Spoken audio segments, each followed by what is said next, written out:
What's up? What was different about Asher tonight compared to Houston?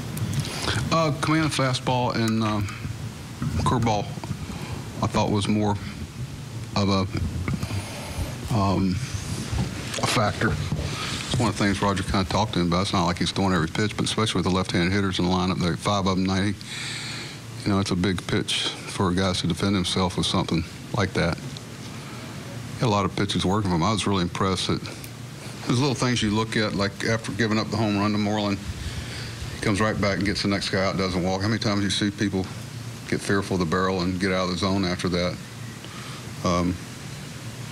Also, you know, Ramirez hit a couple home runs off of him last time, and that's the thing you like about Ash. He ain't scared. You know, he got right back in the fight and did a big job for us tonight. Probably threw him about 4 or 5 more pitches than I wanted to, but he got into that 7th. Do you like having a guy with no walks? Oh, yeah. No, I can't stand it. I just...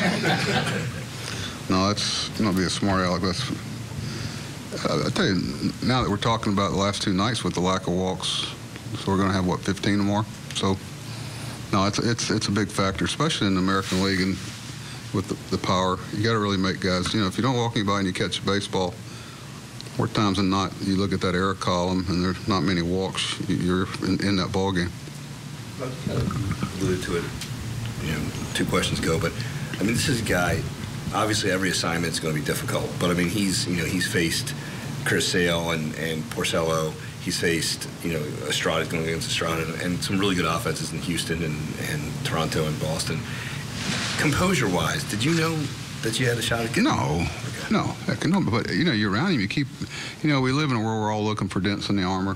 What does somebody know that we don't know, and this and that, whatever. And you know, this guy's not 30 years old. He's one of our younger guys on the staff, and I just like his demeanor. You know, he's got a little, you know, what in the giddy up, and he likes competing. He's a watcher. He watches game. You know, he's very approachable about anything. You know, he's got an opinion, but he doesn't have all the answers. It's been a, you know, hey, I want you in the bullpen tonight. I'll be ready through 2 innings. Hey, I'm good tomorrow. You know, it's not some false stuff of, hey, I don't want to be sent out. I got it. But that part of it's been impressive. And then, you know, when I've said many times, you got a good delivery, you got a chance to repeat pitches. And Ash has got a good delivery. Yes. Boston's MO has been to jump out or take a lead early, and then you guys, 2 runs in the first inning.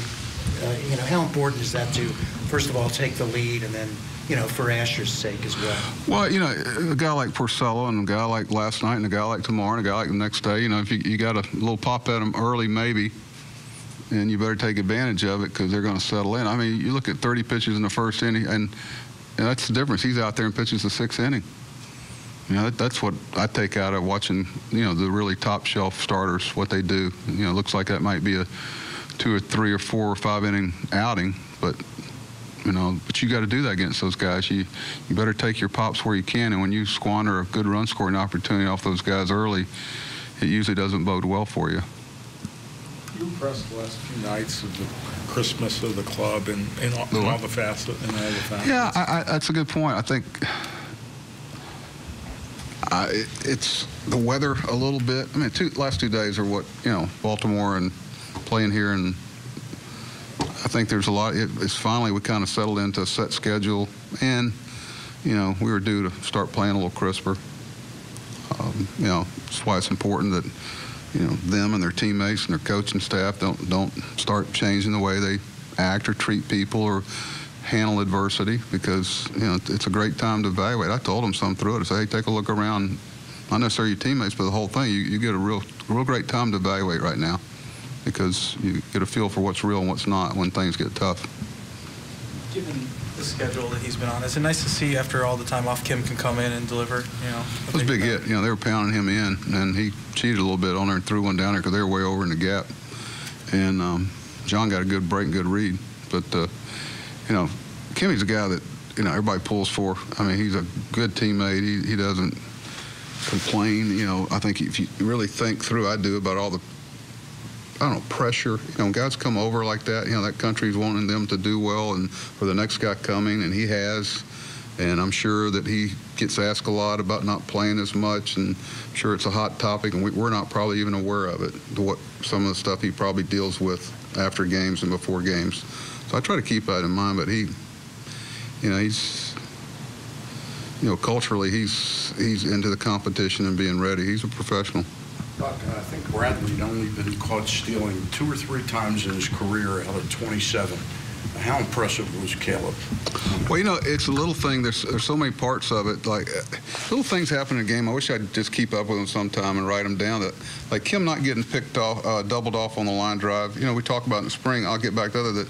You can get back. The only ball you should be doubled off on is the ball to first base when you're taking your secondary lead, if you know where the shortstop is, and as you take your lead, which allowed us to turn the batting order around and lead off the next inning at the top of the order. And it didn't score a run, little things like that. But, Michael, when we first got him, Michael's 1.5, 1.6 the plate. Michael's 1.2 the plate, and Kay will be the first to tell you that, Michael's worked hard at holding runners. We told him being a shortstop, and quick feet and your arm getting up quickly, that shouldn't be an issue for you if you're willing to work on it. He has.